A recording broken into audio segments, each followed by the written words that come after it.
Hello, c'est HR, votre chroniqueur. Alors je viens de découvrir le nouveau film d'Yvan Attal avec Yvan Attal. Ce film n'est autre que un coup de dé.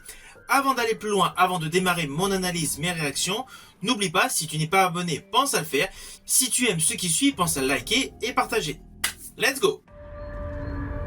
Tu veux que je me sente coupable? Quitte cette fille. Ça me gêne vis-à-vis de Delphine. Le grand Mathieu, incorruptible, monsieur bien sous tout rapport, c'est ça? J'y crois pas une seule seconde. Delphine est incapable de ça. Tout ça, c'est à cause de lui. À qui t'as parlé?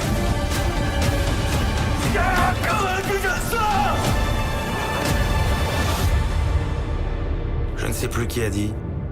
L'improbable a toutes les chances de se produire. La première scène de ce film est tonitruante. Nous découvrons Yvan Attal qui semble sortir d'une torpeur.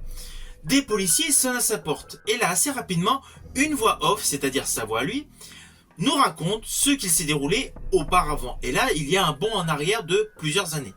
Là, nous découvrons assez rapidement le personnage de Yvan Attal avec son épouse qui sont agressés dans leur maison en banlieue parisienne.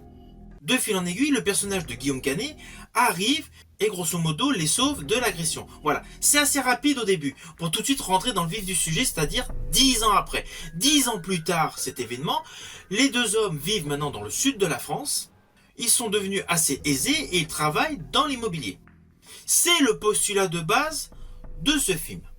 De fil en aiguille, on s'aperçoit que Guillaume Canet a une maîtresse et voilà. Le mystère, le suspense va débuter. Alors ne vous inquiétez pas, vous me connaissez, je ne spoil jamais les films. À la fin de cette vidéo, néanmoins, je raconterai un petit détail visuel que j'ai particulièrement aimé. Donc revenons à la réalisation de ce film. La réalisation de ce film est assez classique. Le film respecte tous les codes du genre en termes de polar noir, de polar sombre. Ce n'est pas un film basé sur l'action. Il y a 4 interprètes avec de beaux arcs narratifs. Alors évidemment, en premier rôle, on retrouve Guillaume Canet. Guillaume Canet, donc, qui est un petit peu séducteur dans ce film. Il interprète le personnage de Vincent. Celui-ci est marié à Delphine, interprétée par Maïwenn. Et son ami d'enfance, également partenaire associé de son entreprise, est Yvan Attal, qui interprète Mathieu. Celui-ci est marié avec le personnage Juliette, interprétée par Marie-Josée Croze. Et en 5e protagoniste de ce film, en plus, un protagonisme essentiel, on va dire, c'est l'axe central de ce film, nous avons le personnage d'Elsa, la maîtresse de Vincent, interprétée par Alma Jodorowsky. Voilà, ça c'est pour le casting de base. Ah oui, il y a également le personnage du fils de Vincent et Delphine, c'est-à-dire le personnage Alex, qui dans la vie réelle fait partie de la famille de l'ancien acteur Jean-Paul Belmondo. Donc tout ce petit monde est pris dans une certaine tourmente. Alors le jeu des acteurs et actrices est bon.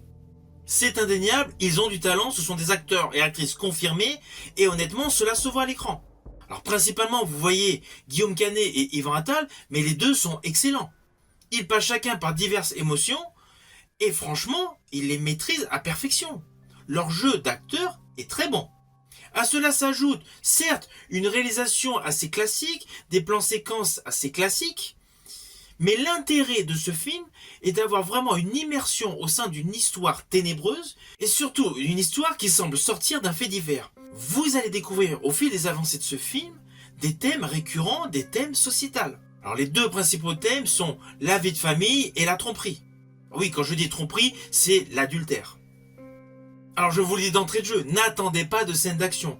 Le film est vraiment sur le côté psychologique des personnages. C'est d'ailleurs un élément qui risque de faire que le film ne va pas forcément avoir un immense succès. Mais honnêtement, c'est un film à voir au cinéma. Surtout que dernièrement, Guillaume Canet a joué dans plusieurs films qui n'étaient pas forcément axés sur l'action. Je pense dernièrement justement à Acide.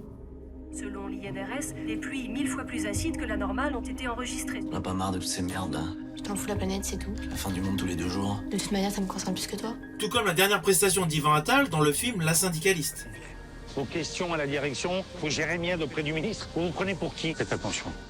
Alors concernant Yvan Attal, cette réalisation est à peu près sa 10e réalisation. Parce qu'il a fait grosso modo 8 longs métrages, il a fait un film à sketch, et il a fait un court métrage. Mais ce film, Un coup de dé, démontre une évolution dans sa technique de réalisation. Je dirais même qu'il a voulu retransposer le jeu d'acteur à l'ancienne, comme on faisait jadis dans les films des années 60-70, mais mis au goût du jour avec les techniques visuelles actuelles.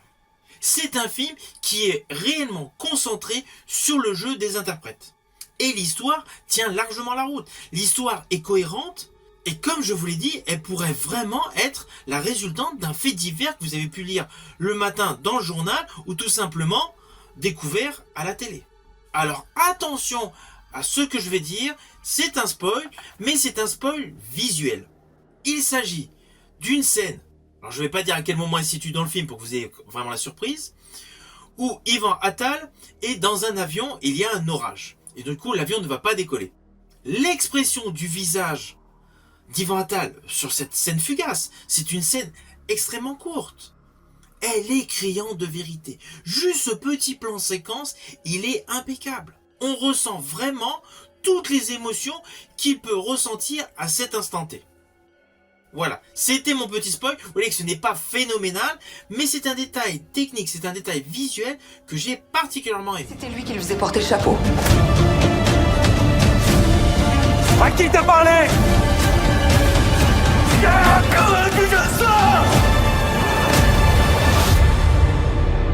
Je ne sais plus qui a dit.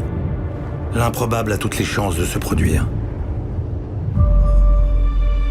Alors en conclusion, c'est un film que je vous invite à découvrir au cinéma. C'est un film qui va vous tenir en haleine du début jusqu'à la fin. C'est un film qui va réellement vous captiver. Si ma chronique vous a plu, pensez à la liker et à la partager. Quant à moi, je vous dis à bientôt pour une prochaine chronique.